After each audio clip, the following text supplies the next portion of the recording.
Hey, my name's Emily. I'm 28 years old, and if you'd told me a few years ago that I'd be standing over my mother's grave while my dad was off somewhere with another woman, I'd have laughed or cried, maybe both. It was a grey afternoon in late March, one of those dull, heavy skies that make the whole world look like it's holding its breath. The church smelled of lilies and cold rain, and the people sitting in those pews, neighbours, family friends, even distant cousins, kept giving me that look. The poor girl look. The she's holding it together so well look. But inside, I wasn't holding anything together. I was breaking in places I didn't even know could break. Mom, her name was Diane, had passed away 2 weeks earlier. Heart attack, sudden. No warning, no time to say goodbye. Just gone. She was the kind of woman who held the family together, even when no one realized she was doing it. Warm, sharp, steady. And now it was just me and Dad. At least that's what I thought. Dad hadn't shown up to the funeral. Not even a call. Not a text. Not a goddamn word. He said he was traveling for business. Business. I wanted to believe him. God, I really did. But something about the way he said it on the phone, distracted, distant, like he couldn't wait to hang up, made me feel like I was talking to a stranger. When I gave my eulogy, I could barely look up. My voice trembled. I told everyone how Mom used to hum Moon River while washing dishes, how she'd leave little notes in my lunchbox when I was a kid, things only I seem to remember anymore. When I looked out over the pews, I saw my Aunt Linda whispering to someone, shaking her head. I didn't know then what she was saying, but later I'd find out. After the burial, people came up to me one by one, hugging, saying sorry, promising casseroles and prayers. I smiled, nodded, said, "Thank you," like a robot. But as soon as the last car pulled away from the cemetery, I just stood there, under that grey sky, staring at the mound of fresh dirt that covered my mom. That's when I checked my phone. There was a text message from Dad. At least that's what I expected. Instead, it said, "He's lying to you." I saw them at the airport. Linda, Aunt Linda. My stomach turned cold. I called her right away, and she picked up after one ring. "Emily," she said. "I wasn't sure if I should tell you this today, but you deserve to know." "Tell me what?" I asked. "Your father's not on a business trip," she said. "He's in Miami, with her." Her who? Her name's Vanessa. He's been seeing her for over a year. The world seemed to tilt. I remember leaning against the side of my car, rain dripping off my hair, my hand shaking so bad I could barely hold the phone. A year. That meant he was seeing her while Mom was still alive, while Mom was sick.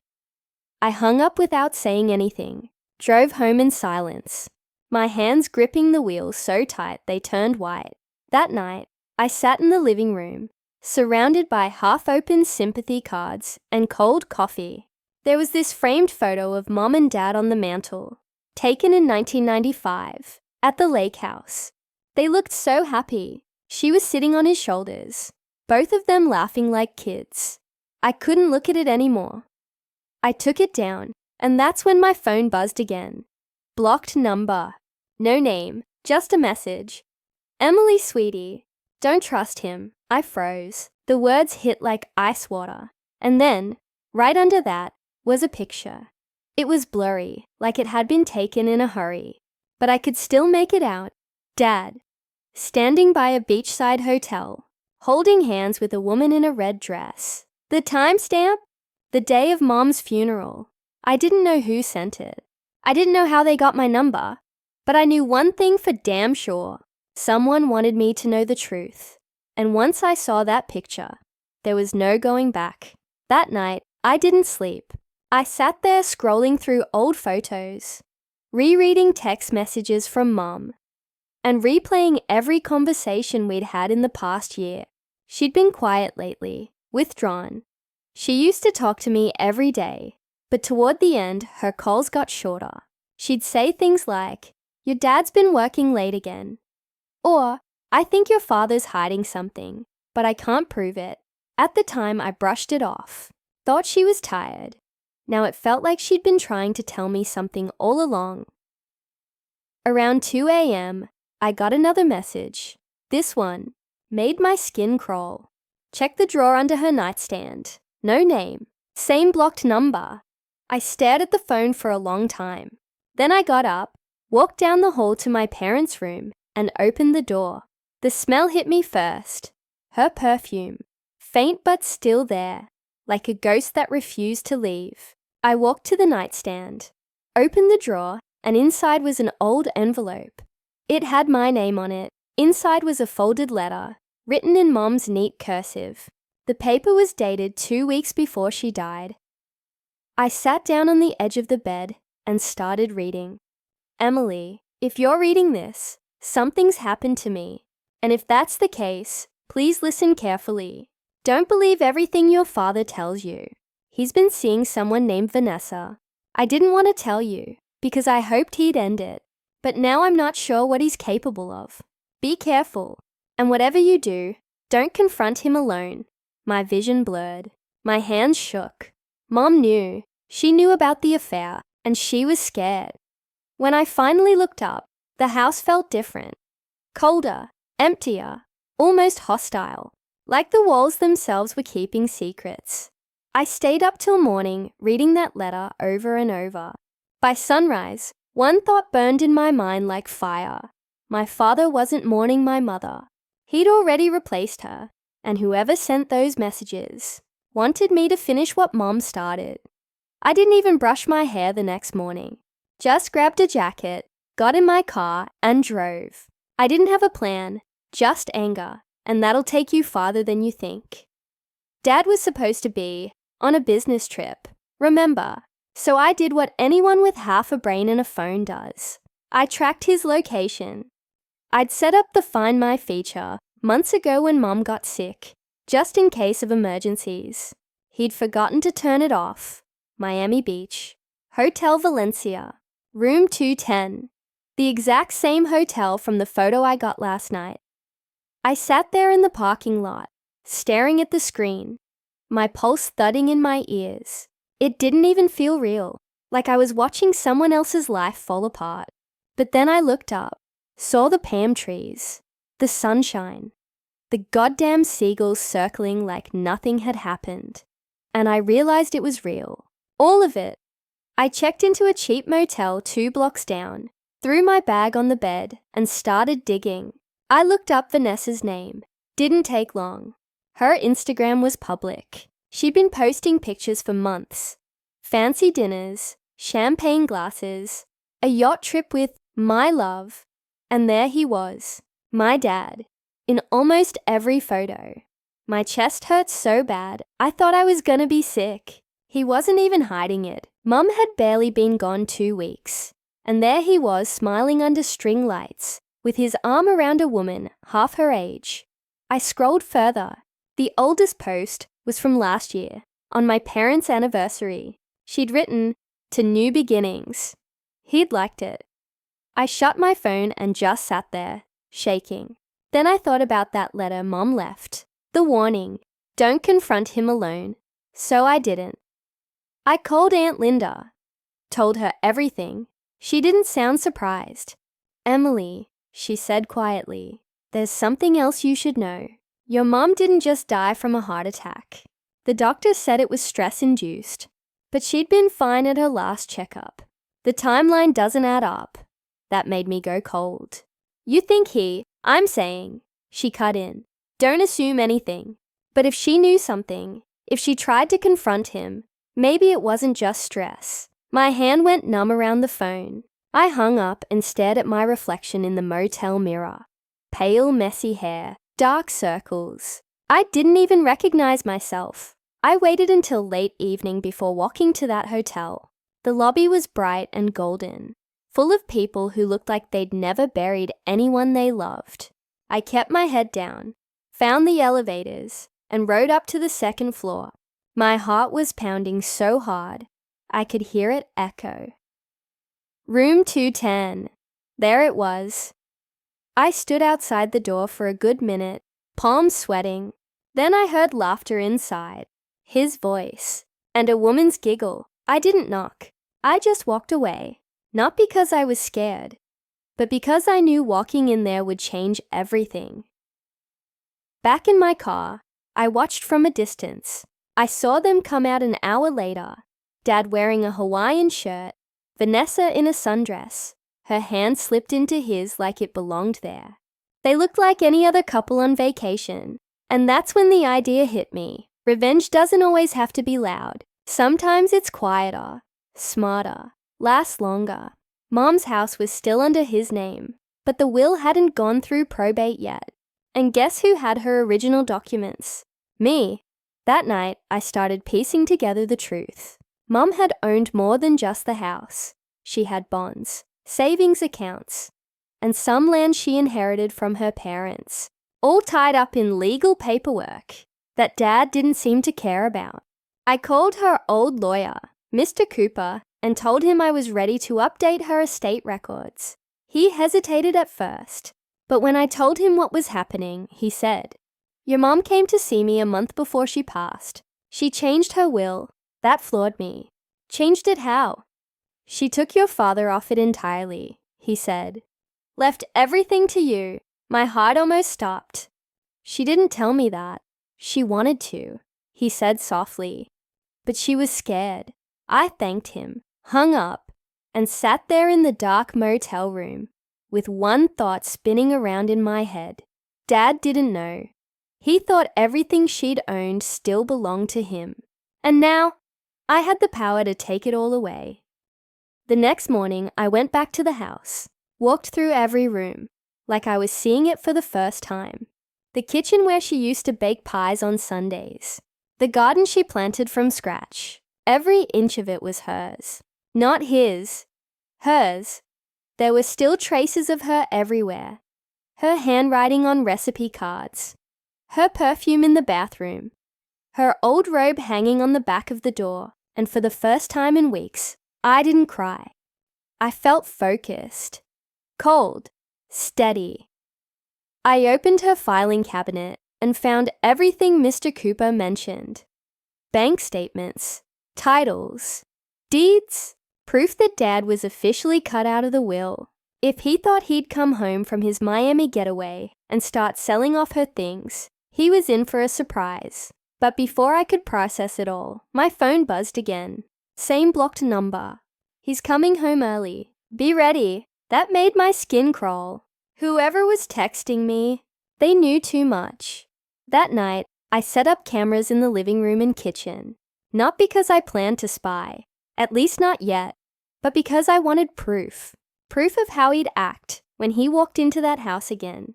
He showed up 2 days later. Sunburned, wearing a cheap floral shirt, luggage still tagged. He looked around like the place was foreign to him. Then he saw me. "Emily," he said. "You're here." "Where else would I be, Dad?" My voice was calm, too calm. He tried to smile, but it didn't reach his eyes. "You shouldn't have stayed here alone. Must have been hard." "Yeah," I said. "Harder than going to Miami?" His face froze. So did the air between us.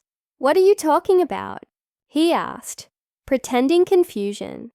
But his hands gave him away. They tightened on his bag strap. "You missed Mom's funeral," I said, stepping closer. "You were supposed to be saying goodbye. Instead, you were drinking margaritas with Vanessa." The color drained from his face. "You've been spying on me?" "No," I said. "You just made it easy." He dropped the act then, sighing, shaking his head like I was some kid throwing a tantrum. "Emily, you don't understand. Your mother and I, things weren't good. It's not what you think. She wrote me a letter," I said. His eyes widened. That was the first time I saw fear flicker in him. Real fear. "You should leave this alone," he said, voice low. "It'll only hurt you." Like it hurt her. I snapped. "She died thinking you loved her, and you were already gone." For a second, I thought he'd hit me. But he didn't. He just turned, walked into his office, and slammed the door. I didn't follow. I didn't have to. The cameras caught everything. The anger, the guilt, the lies. And later that night, I uploaded the footage to a secure drive. I wasn't sure what I'd do with it yet. But I knew one thing. This wasn't over. Because the story wasn't done unraveling. Not by a long shot. I didn't sleep that night. Just sat on the couch with a blanket wrapped around me. The faint blue light from the TV flickering across the living room. The cameras were still recording, catching every creak of the old house. I kept replaying the look on his face when I mentioned Mom's letter. That flash of panic he couldn't hide. He knew something. And deep down, I think I already knew what it was. By morning, he was gone again. His car wasn't in the driveway, and half the drawers in his office were empty. He'd packed in the night. The coward left without a word, but that was fine. I had his trail. I spent the next few days cleaning up Mom's documents, meeting with Mr. Cooper again, and securing the will officially through probate court. I wasn't just protecting her legacy anymore. I was drawing battle lines. When I came home that evening, a small envelope was taped to the front door. No name, no return address, just my name, Emily, in neat handwriting. Inside was a USB drive. I didn't even go to my room. I plugged it straight into the laptop on the kitchen counter. The video opened automatically. Grainy footage. A hospital room. Mom in bed, thinner than I remembered. Her voice weak but steady. And my dad sitting beside her, holding her hand. But it wasn't comforting. Not once you heard what he was saying. If you'd just signed those papers, we wouldn't have to keep doing this. You're making it hard for everyone. Her voice trembled. You're asking me to sell the house, the land, my father's land. We need the money, Claire. You don't understand finances. I do. You need it for her, she said quietly. Don't lie. He didn't answer. Just looked away, jaw tight. The video cut out there, but that was enough. Enough to make my stomach drop. Enough to make my blood turn to fire. He'd tried to force her to sell everything before she died. And when she refused, he'd walked away. That wasn't a husband mourning his wife. That was a man angry he couldn't cash out. I called Mr. Cooper again and asked if there was any chance the will could be contested. He told me not easily. Not with Mom's signed video statement attached to it. Wait, I said. What video statement? He sounded confused. The one she recorded here, the day she came in to finalize it. I thought you'd seen it. He sent it over immediately. In it, Mom was sitting in Mr. Cooper's office. Her voice calm, but her eyes tired. Like she'd already seen the ending of her own story. If you're watching this, it means something went wrong. I want it on record that I don't trust my husband with my estate. I'm not changing my will for him. This house, the land, everything. It's for Emily. She's the only one who's ever been there for me. I had to pause the video because my throat closed up. I'd spent weeks angry at her for dying so suddenly, for leaving me with a mess I couldn't fix. But she'd already tried to protect me. She'd just been too weak to fight him off. And now I finally could. A week later, the hearing was set. Dad showed up in a navy suit, with Vanessa at his side, smirking like she'd already won. I sat across from them, silent, calm, the kind of calm that comes before a storm. His lawyer started talking first. Some long, rehearsed speech about how Mom had been mentally unstable before her death, how she'd been pressured by me into changing her will. I let him finish. Let them dig their own hole. Then Mr. Cooper stood and said, Your Honor, the decedent anticipated this exact claim. She left video evidence of her intent. You could feel the air shift. The judge played the clip. Mom's voice filled the room, steady and clear. Every lie my father had rehearsed melted away in less than 2 minutes.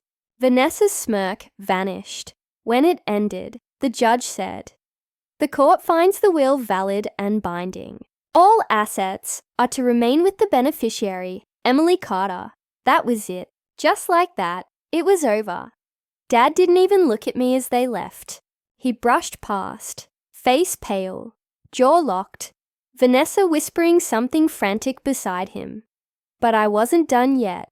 A week later, I sent him an email. No threats, no anger, just a single sentence. You don't get to bury her memory under your greed. Attached was a link, the hospital footage, and I made sure Vanessa's company email was CC'd. That was the quietest revenge I've ever taken. No shouting, no scenes. Just truth delivered in the right direction. He lost his job 6 weeks later. Word got around fast. Vanessa blocked him on everything. Last I heard, he left town. As for me, I stayed. I rebuilt the house, fixed Mom's garden, and planted white lilies where her ashes rest. I talk to her sometimes out there. Tell her about the sunsets, about how I finally learned that strength isn't about yelling louder.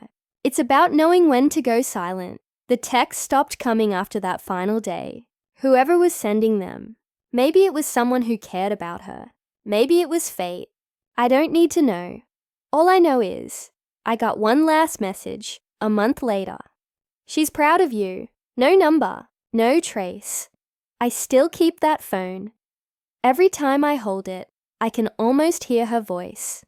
Soft, tired, and full of the love I thought I'd lost. And I know she's right where she belongs. At peace, while he's living in the shadow of his own choices. That's the kind of justice you can't buy.